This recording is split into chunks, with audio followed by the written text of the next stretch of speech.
chicos, ¿cómo están? Yo soy Carla y bueno, les vamos a enseñar un poquito acerca de indirect questions y direct questions en inglés. ¿Sale? Entonces, bueno, vamos a empezar.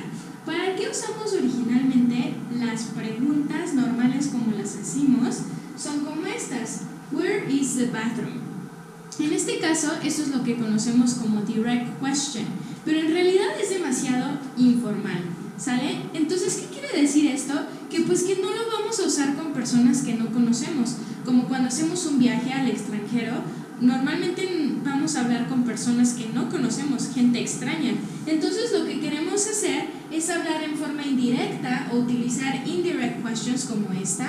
Could you tell me where the bathroom is? Porque si no, ellos lo pueden tomar como que no nos estamos dirigiendo de la forma correcta o estamos siendo como irrespetuosos. Entonces, vamos a hablar de esta forma y les explico.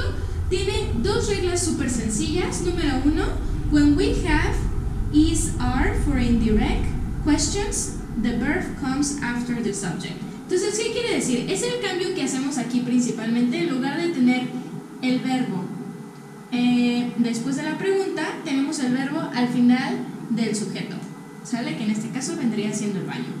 Ok, entonces tenemos básicamente ya frases estructuradas con las que podemos simplemente transformar nuestras preguntas directas en preguntas indirectas. Bien fácil. La que ya vimos en el ejemplo, could you tell me? Y lo complementamos. Do you know? I was wondering. Do you have any idea? And I'd like to know. ¿Ok?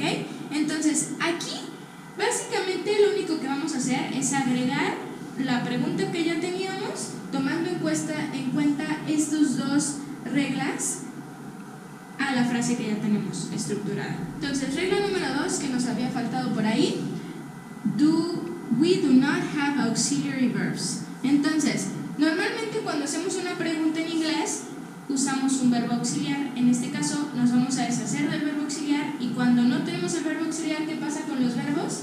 Los verbos se conjugan en pasado o en tercera persona, porque no hay un verbo auxiliar que esté absorbiendo el tiempo, ¿sale? Entonces, por ejemplo, esta pregunta de forma indirecta sería Why did you move to Europe? Entonces lo vamos a transformar en una pregunta indirecta. Dice, I was wondering why you moved to Europe. Entonces nos estamos deshaciendo del verbo auxiliar, que en este caso vendría siendo did. ¿Ok? Entonces, y si se dan cuenta, esta es una frase, no es una pregunta, más bien dice, yo me preguntaba. Entonces no necesitamos necesariamente tener el question mark al final de la frase. ¿Sale? Otro ejemplo. Para esta oración, la pregunta directa sería, how much do this motorcycle cost? Esa sería la pregunta directa. La pregunta indirecta entonces sería I'd like to know how much this motorcycle costs. ¿Ok? Y agregamos la S porque no tenemos el verbo auxiliar. Entonces, así de fácil, chicos, pueden ustedes convertir sus preguntas un poquito más informales en preguntas formales, agregando cualquiera de estas frases al principio de la frase y deshaciéndonos de los verbos auxiliares y poniendo los verbos al final de la frase. Entonces, si tienen preguntas, por favor, déjenlas en los comentarios, suscríbanse al canal para poder continuar haciendo este tipo de videos. Bye bye.